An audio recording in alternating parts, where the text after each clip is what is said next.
On today's episode of the Wild Party Podcast, I'm speaking with Ayman Quadir, the visionary founder of the sustainable streetwear brand, Semi Aquatics. What started as a dorm room idea has grown into a bold fashion label rooted in creativity, consciousness, and community. Ayman's brand flips the script on fast fashion using humor, art, and purpose to inspire a new kind of movement, one that embraces slow fashion and celebrates craftsmanship.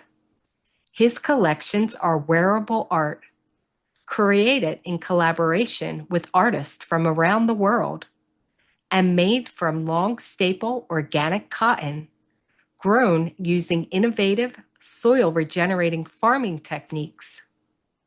In our conversation, Ayman shares how semi-aquatics reverse evolution concept challenges the idea of progress, why sustainability must be as creative as it is responsible, and how his partnership with SeaTrees is helping to restore our oceans.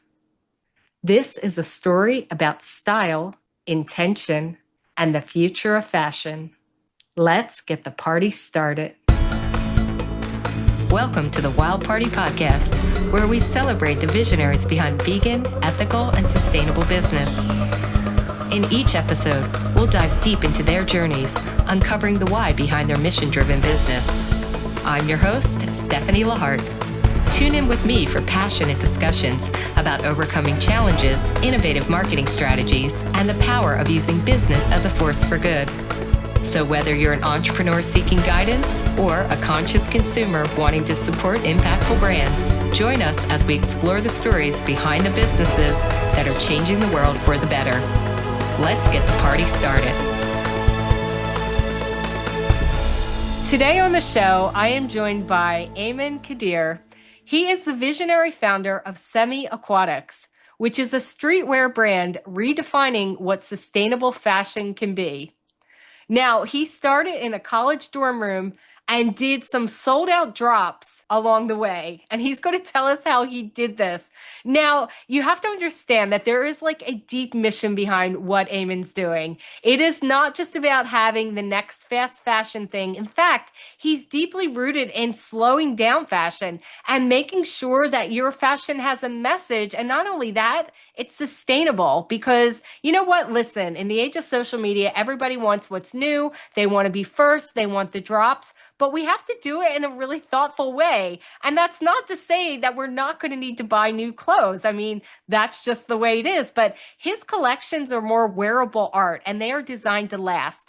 And they're actually produced with what's called an organic long staple cotton that uses less energy and actually helps to regenerate the soil. So I can't wait to find out from Ayman exactly how he was able to figure this all out, create this amazing company, and also partner with groups like SeaTrees to help replant mangrove trees and kelp forest along the way. So with that said, Ayman, thank you so much.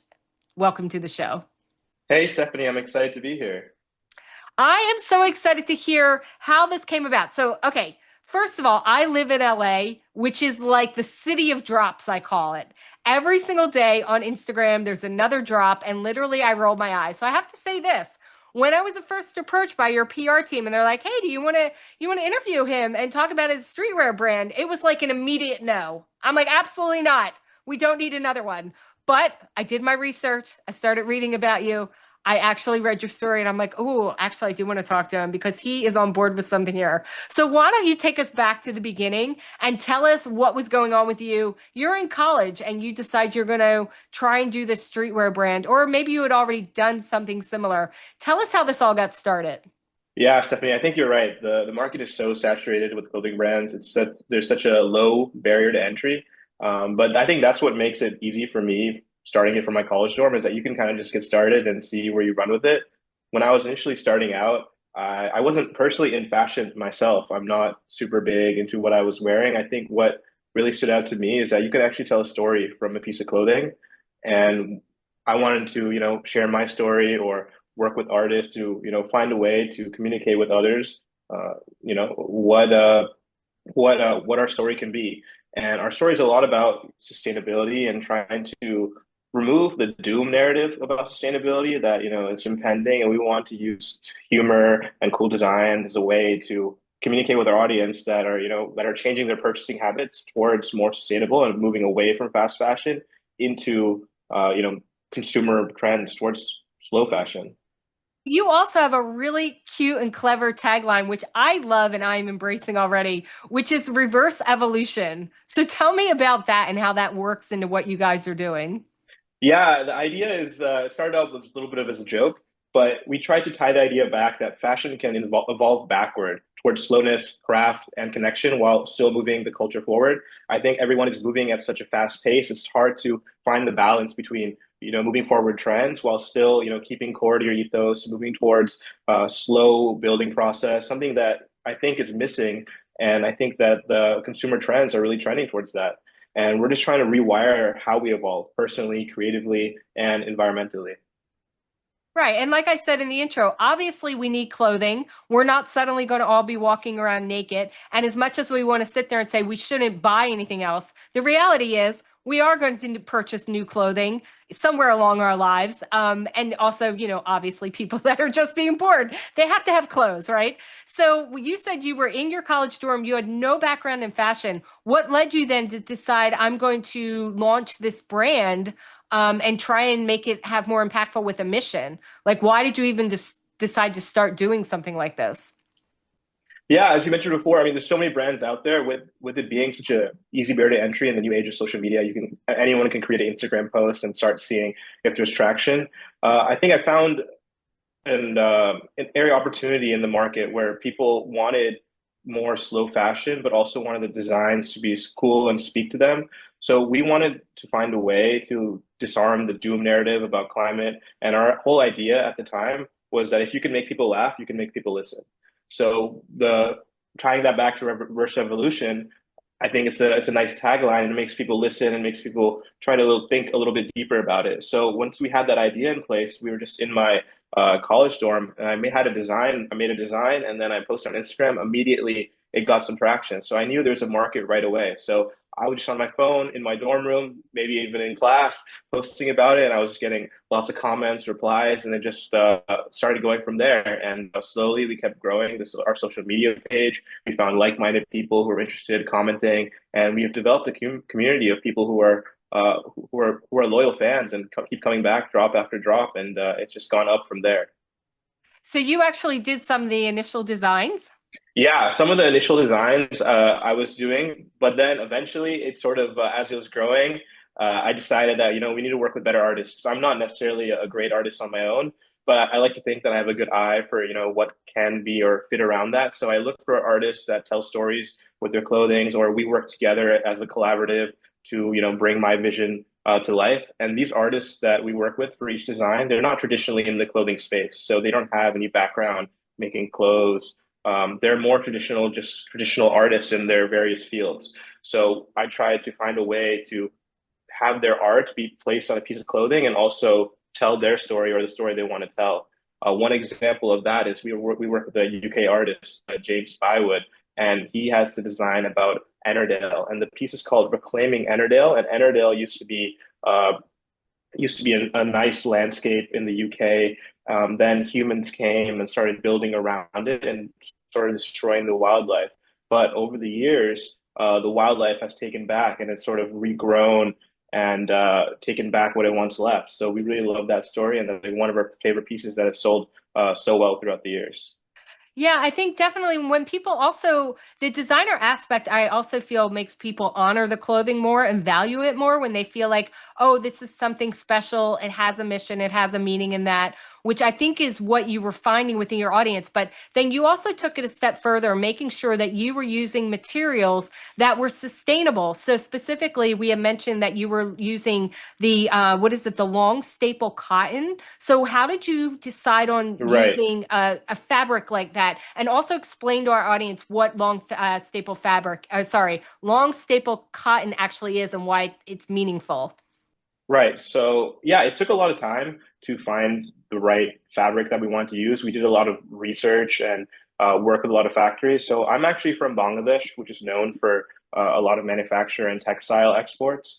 And so I had a little bit of background. When I always go back to Bangladesh, I was able to visit some of the factories there and learn about what different fabrics are used for, what they're good for, and how they're used. So specifically, the cotton we're using is a long staple cotton. It's a long staple organic cotton specifically, and it results in a stronger, softer, more durable fabric compared to like short staple cotton. So the threads are longer themselves, so it's harder for them to rip or tear. And in this way, they usually get better with washes rather than throwing them away. So the long staple cotton specifically is what we wanted to do to make our garments last longer. So you don't have to throw them away. You can keep wearing them. So if you purchase one of our hoodies, we hope it lasts for a decade or so. And then we have a program where if you donate or pass on your hoodie, you get a discount. So instead of doing Black Friday or feeding into the fast fashion madness, if any of our consumers shows that they have donated any piece of clothing, it doesn't have to be Semi Aquatics, we'll give them a discount because we want to talk about the life cycle of clothes and how they can you can pass on a piece of clothing rather than throwing it away to someone. And to get back to, and that's why we use long stable cotton. And the other big thing about how is just finding a good source of organic long stable cotton and that there's traceability to what farm. So I had tried manufacturing in Bangladesh for a bit, but the partners we had there just didn't work out. So we had a long search for the manufacturer that eventually ended up landing on in Portugal. And we were able to have a long conversation with them. It was years in the making with them. They showed us some videos of where they grow their cotton. So all their cotton is grown in Portugal, and they have some advanced farming techniques which actually replenish the soil. So there's a lot of layers to it, more than it just being the a long staple cotton. It's about, where the cotton is grown. Is it grown organically? What techniques are the farmers using? I can get a little bit more into that if you're interested. Oh, yeah, absolutely. I want to hear more about it. Please do. Yeah, okay. So just to get into the nitty gritty, but yeah, if you have any further questions, let me know. So they sort of showed me this advanced farming method, which not all factories that I've seen use, but they have a system for water management, for example. The cotton fields are laser leveled to maximize water use efficiency. So they look at the topography through drones and they can see the specific makeup of the soil. And then the farmers who are trained based on that makeup of the soil can select the optimal method for irrigating the crop. So there's some method called drip irrigation, which directly feeds the plant only, or flood irrigation, which restores moisture to the soil, which has added benefit of replenishing aquifers, promoting soil health, and even fostering wildlife. And then they have all this GPS and satellite technology. So with the satellite imagery, the fields, you can understand the growth rate of the plants. When lower rates are identified, then they can see that it needs certain nutrient needs. So you're not overfeeding the plant. They identify potential pest issues. So these like satellites and GPS data allow the growers to create like a detailed like history of each individual field and monitor its current state and needs. So that's how sort of like the farmers are using technology to sort of figure out the best way and most efficiently and use the least amount of water to grow this cotton. And also, when the cotton is harvested, typical cotton, it sort of breaks the soil and you're not able to harvest cotton on that plant again easily. So with the organic cotton we use, it actually has a way of replenishing the soil so they can continuously grow on the same soil that you don't need to, destroy it and it's just be able to become sustainable in that nature. Yeah, and I've heard that with this long staple cotton that, and not only does it feel better and actually get softer as you utilize it, but it lasts so much longer, which is really what we need our fashion to do at this point. Because I've had cotton shirts that I've worn a couple times and then they start to look worn, and you're like, well, what do I do with this? I can't really wear it maybe out to a work event. What am I going to do with it? So when you're looking for suppliers like you just mentioned, moving forward, is that going to be something that you're really focused on, that you really want to make sure you're using these, let's call them these quality ingredients? Because again, a fashion brand itself, the name could take on so many different iterations. So for you as a business owner, specifically of Semi Aquatics, like, is it always going to be about the sustainability for you? Like there's no deal breaker here, right? No, 100%. I think it's always going to be the sustainability, and I think that long staple cotton and the farming method I was just talking about, organic cotton, is just the beginning. I think there's once we have more money, we're able to do more research, and we're able to continuously evolve, find even more sustainable fabrics. So I think cotton is this organic cotton is a good step, but it's not the final solution. With scientific research coming out that we're looking at all the time, there's people using seaweed as fabric, and there's other sort of plant fabrics that are being put out there. So I think eventually we want to evolve and into that sort of niche, and figure out ways that us as a brand are able to use like the new forms of fabric that are coming out into our pieces. And we also try to use recycled fabric as well. Fabric that maybe another person has said it's finished its life cycle. We try to reuse it in parts of our clothing, in like the seams and the stitches, while the actual fabric is this new cotton that we were just talking about, interwoven, tying it all together as these recycled threads. Yeah, I love how the whole thought process is going into every aspect from the thread to the material. In fact, it's funny you mentioned something being made from seaweed because the flip-flops that I'm wearing right now are from a previous guest from a company called Rome, and they're actually made out of sea algae, which is so funny to me. I feel like I'm just walking on a cloud on my sea algae all the time. But I think it's important that we are looking for new technologies and let's say new abilities like that in order to maximize working with different products so we're not still relying on the same old because again like you said then things start getting stripped and cotton's very hard on the land. But I have a question. So you mentioned several times actually being from Bangladesh. Did you grow up there? I didn't really grow up there, but I was born there. So I was born there, and I lived my first couple years there. I don't really have any memories there from when I was born, but my parents and we moved to the U.S. to the Boston area. Since so I grew up in Boston most of my life. I do go back to Bangladesh probably once every other year. Yeah. So I do have some family that lives there, and we still go back there pretty often. So yeah. Yeah, I brought it up because I was going to ask you maybe like, did that make you more aware of the clothing waste and material waste? Because honestly, it hasn't been something that's been really prevalent, I think, in American culture.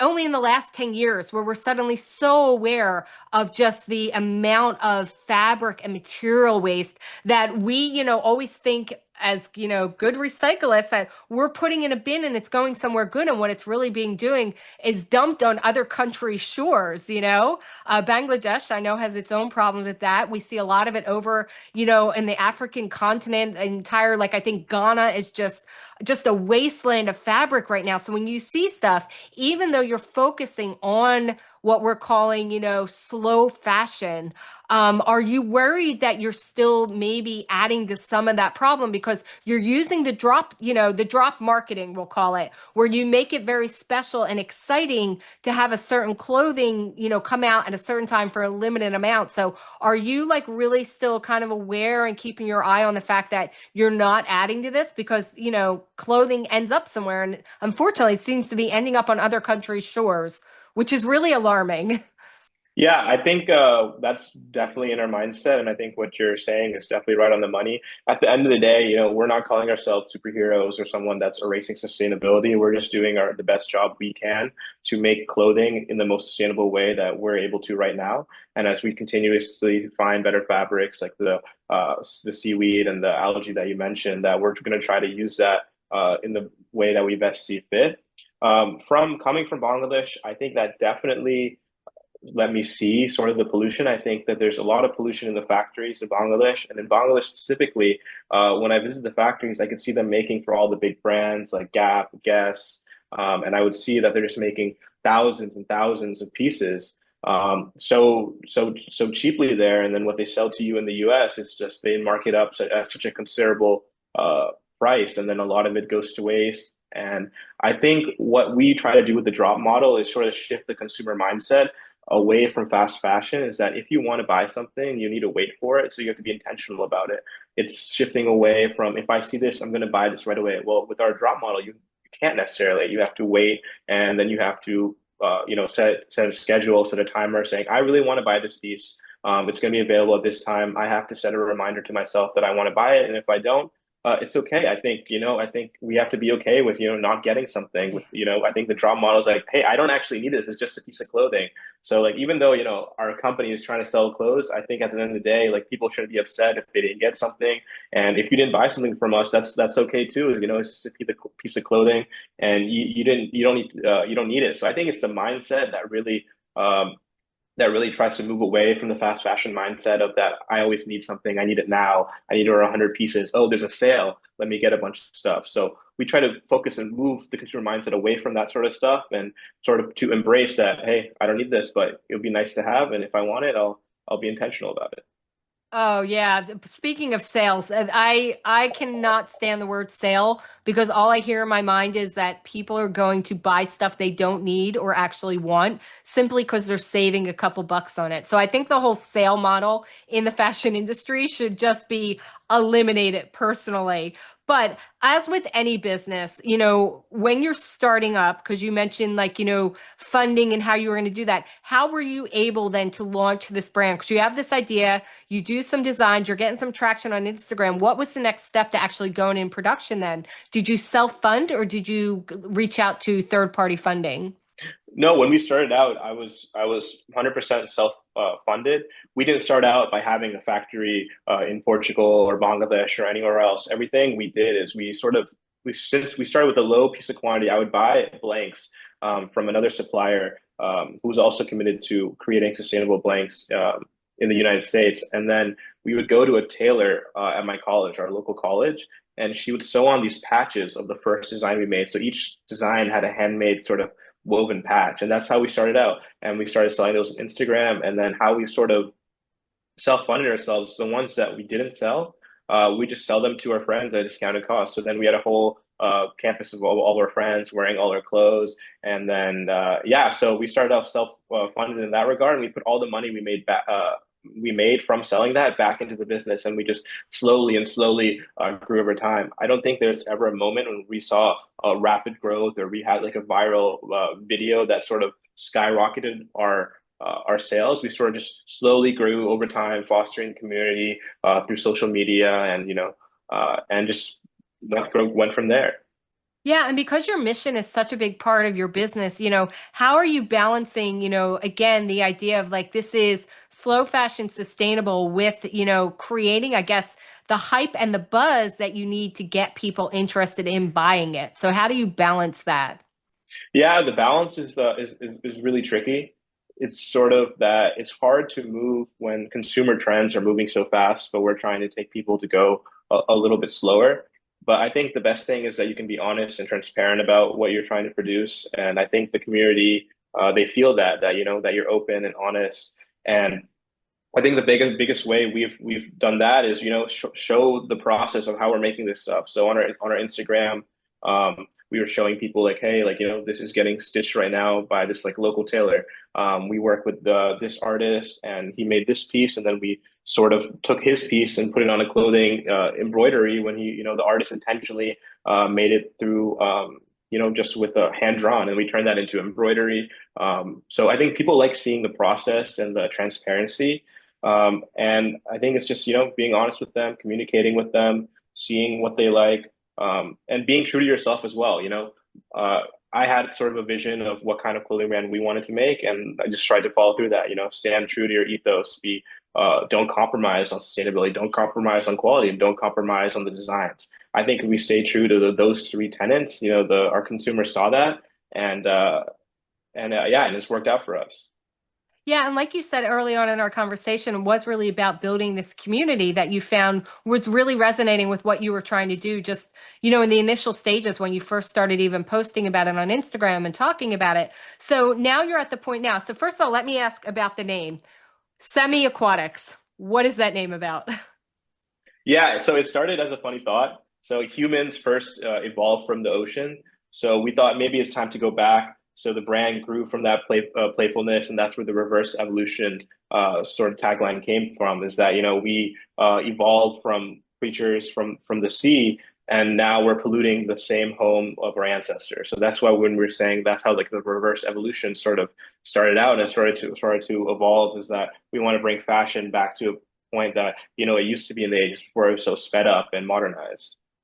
Yeah, I love it. It's such a playful name, and the word aquatics honestly is one of those words that kind of just floats out of your mouth in a very pleasant way. So when I saw it, I was like, that's a really good name. I love the name, like using the word aquatics in anything. But you mentioned the sea several times. So you also have a partnership with SeaTrees, and which helps to restore the marine ecosystems. So tell us about what that partnership has looked like.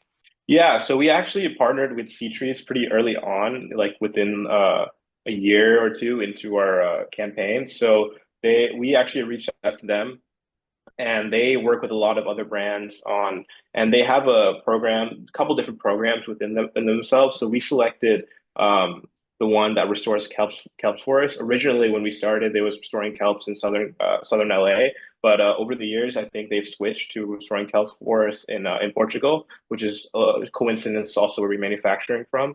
So they support like a restoration technique called green gravel, and they have like tiny stones heated with like seaweed spores are scattered across the ocean floor, and that like helps regrow underwater forests. So it's a really cool process. They're a really cool company. They work with a lot of brands. So what we do is that every order that we get, around a $1.50 of that goes to SeaTrees, who then work with this, green gravel process. So in a way that, yeah, so every order people can feel, it's doing something, maybe even a little bit, but there's something there.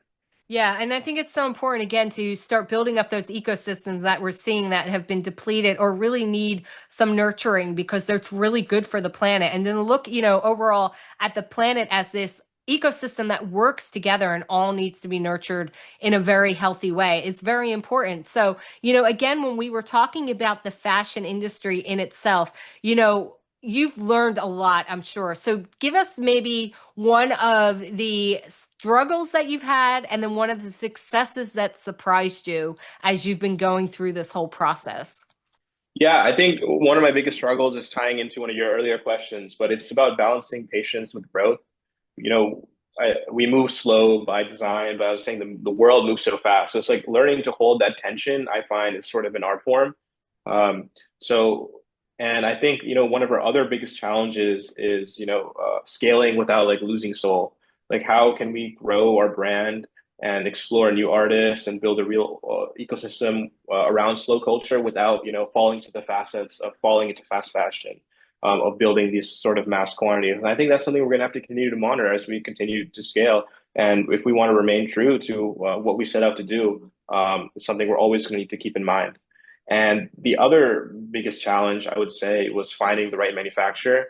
When I think it comes to clothing, there's so many manufacturers out there, just like there's so many brands.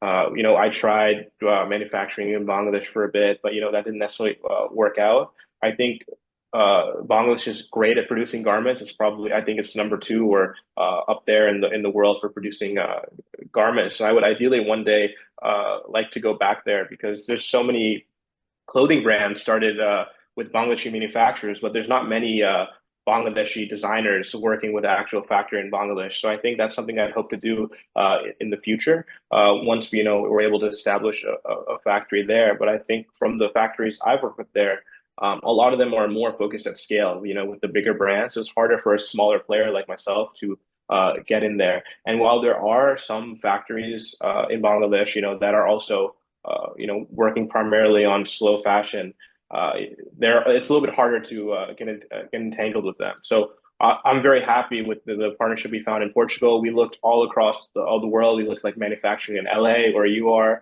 We looked at manufacturing in Pakistan, India, in Peru. And I think we found that Portugal is really, I mean, it has been for a while a leading lead for premium cotton fabrics.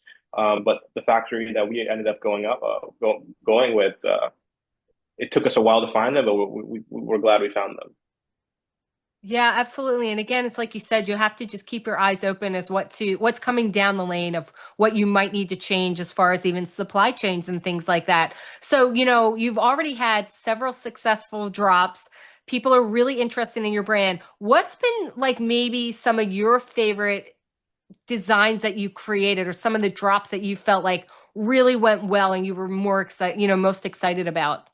Yeah, there's so many designs. I think we've had over like 50, 60 designs at this point with probably 20 to 30 different artists. So we've worked with so many artists around the globe. It's sort of hard to pick a favorite. I think one of the pieces I was describing earlier about Annerdale, I think that is one piece that really, really, really spoke to people. And I think just it was really nice to see that we could like pay homage to this Annerdale Valley, which is it's one of the most peaceful corners of the Lake District in the UK.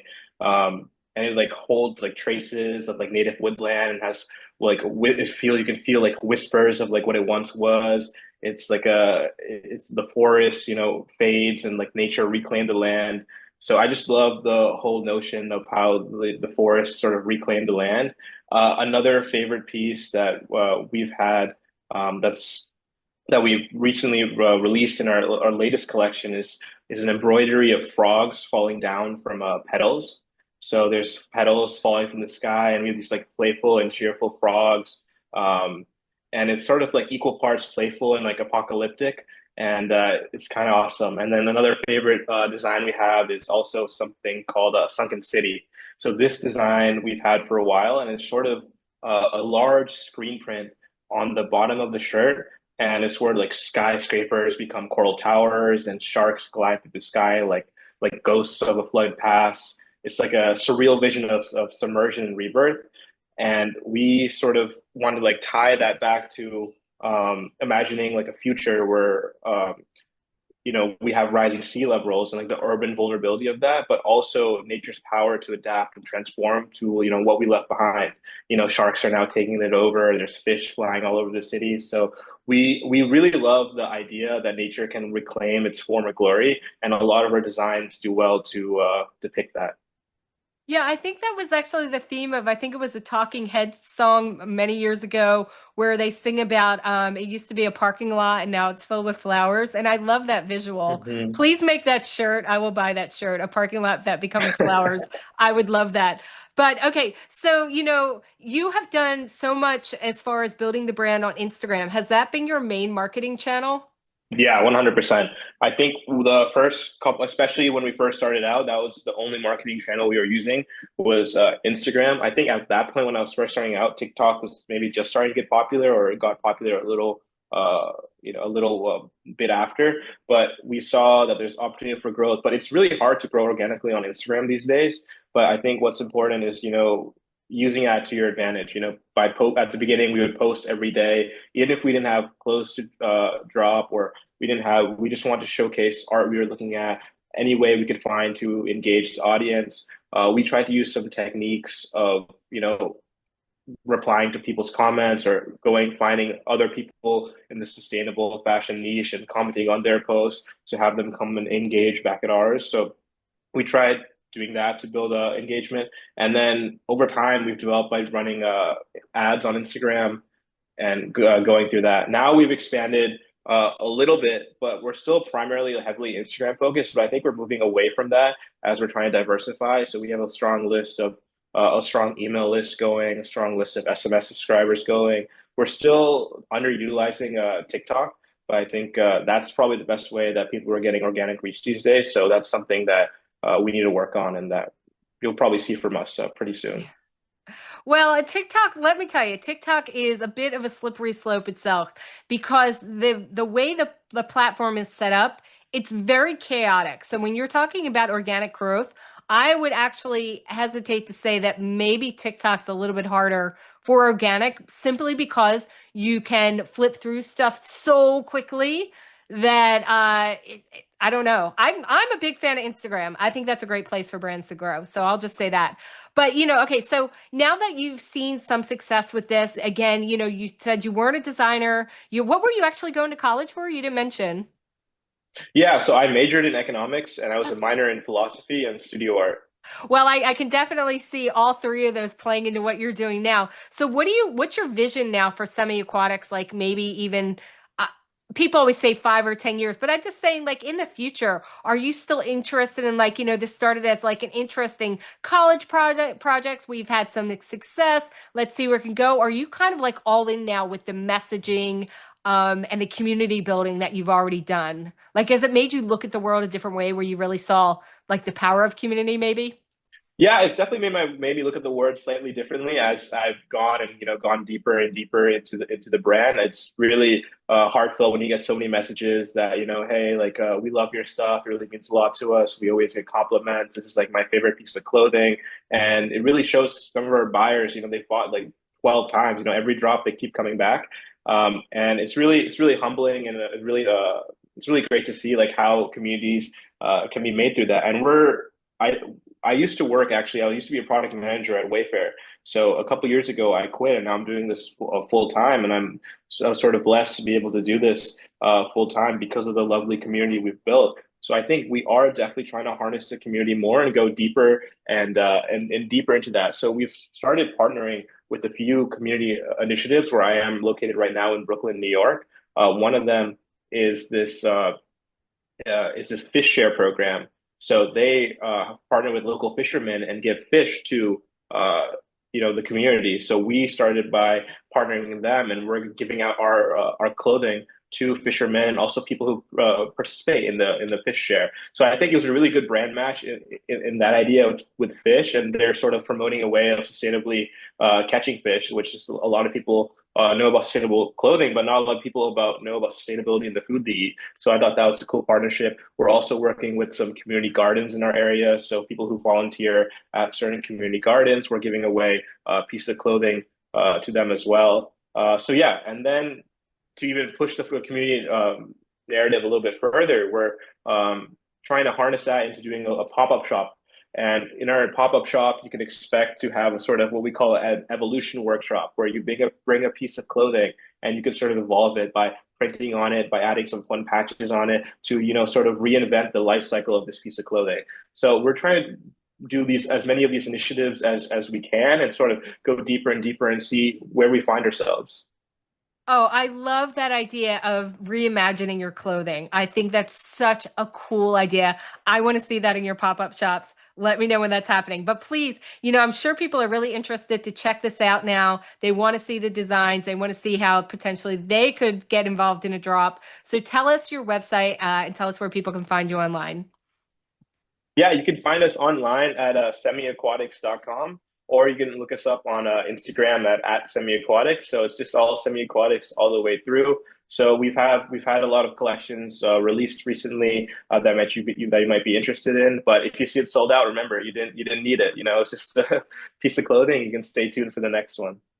Right. Or maybe they can go and look at one of the reseller platforms that's out there now and see if somebody perhaps is willing to part with their semi-aquatics wear as they have, moved on with their lives. You never know. They should check it out. Like I said, I'm really big into making sure clothes have the longest life cycle they can, no matter where they purchase them. And with that said, thank you so much for being on the show. It has been so fun to hear your story and hear where it started and where you're going.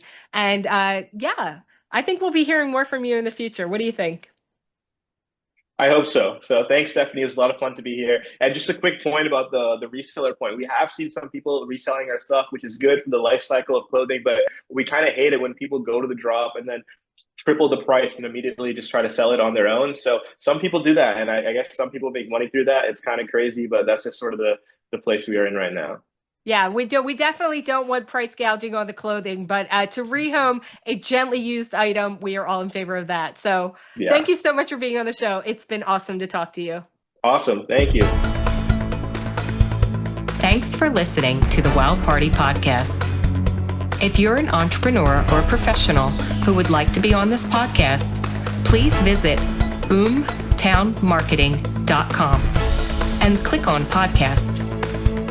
We believe that every business has the potential to change the world for good, and we want to support our community to help make the world more ethical, compassionate, and sustainable for all future generations to come. And if you're looking to build your business, no matter what level you're at now, request your free marketing consultation at boomtownmarketing.com and click Get Started.